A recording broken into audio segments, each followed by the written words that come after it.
priorities, the values of the drug-abusing kids should not rub off on our good child.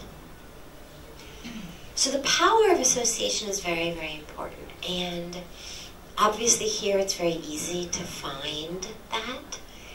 But wherever you are, it doesn't necessarily have to be people who are of the same spiritual persuasion as you are. It doesn't matter. It doesn't have to be this particular religion or this particular yoga or this particular mantra. But associate with people who are on a spiritual path. People who are really working to bring a spiritual element in their lives. People who are spending their time that's not at the office in places other than bars and clubs and dance halls and shopping centers. People who are looking to really unfold and expand. And these days, almost anywhere, there's groups, whether it's meditation groups, chanting groups, insight and inquiry groups, study groups, Bhagavad Gita study groups, Bible study groups, and everything in between. Start to commit yourself to finding groups who support this path for you. And then, of course, on an internal level,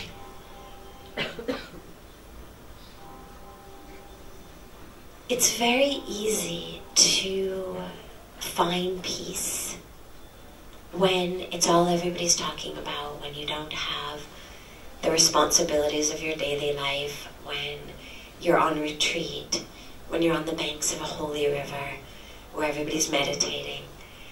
But ultimately the spiritual practice is about, as Pujya Swamiji always says, peace in the chaos. And that's where we realize that it's actually about us internally. And that grounding and that anchoring is something that stays with us wherever we go. So one good practice is every religion, every spiritual path, whatever your inclination is, every path tells us that the divine is infinite. Whether we primarily worship the divine in the form of Krishna or Shiva or Jesus, or it doesn't matter.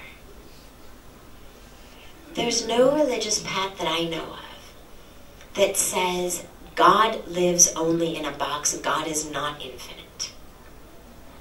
In their own words, in their own language, in their own way, every religion emphasizes the infinity, the infinite nature, the boundless nature of the divine. And so one beautiful practice is, well, can you take that message, that tenet that we've been very specifically given? I live in everyone. The Creator has created the creation. Well, that means the Creator is in the creation. Can you find it? Or her or it? Can you find the divine in your family members, in your employers, in your employees, in the person pumping your gas, in the person checking you out at the grocery store, in all the people with whom we interact on a daily basis in your doorman? Because there's no teaching that I've ever heard of in which the divine says, oh, well, I'll be one with you people over here, but not you over there. If God is infinite, and God has created all of it, I mean, there's no sense that says, oh, well, God created this, and then he retired and somebody else came in and created everybody else. Right? I mean, I don't know any scripture that says God did this part of the world, and then, you know, he delegated the rest to somebody who clearly made a big mess of things. God did it all, right? So if God did it all, then God is there in it all. And of course that doesn't mean that everybody's experiencing and embodying their divinity. That's not what I mean. I'm not saying see every action that everybody does as perfect and divine. There's certainly plenty of actions that are done out of ignorance, out of fear, out of illusion.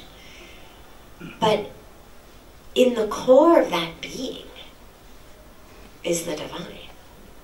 And even if they're temporarily blinded into illusion and ignorance and therefore are acting out of that, can you see the divine in that and respond to that? So it takes grocery shopping to a brand new level.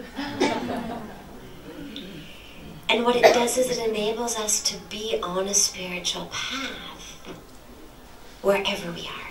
And then we're not rushing home, fighting traffic, screaming at red lights that turned red right as we got there because we want to get home and have time to meditate. Otherwise, this is how most of us live, right? Get out of my way, I've got to get to my yoga class. Can we find all of that in our daily lives? Because it's there. And the sages and the saints and the enlightened ones have shown us that. And every one of them has said it's there for you also. So can we take them at their word and start looking for it?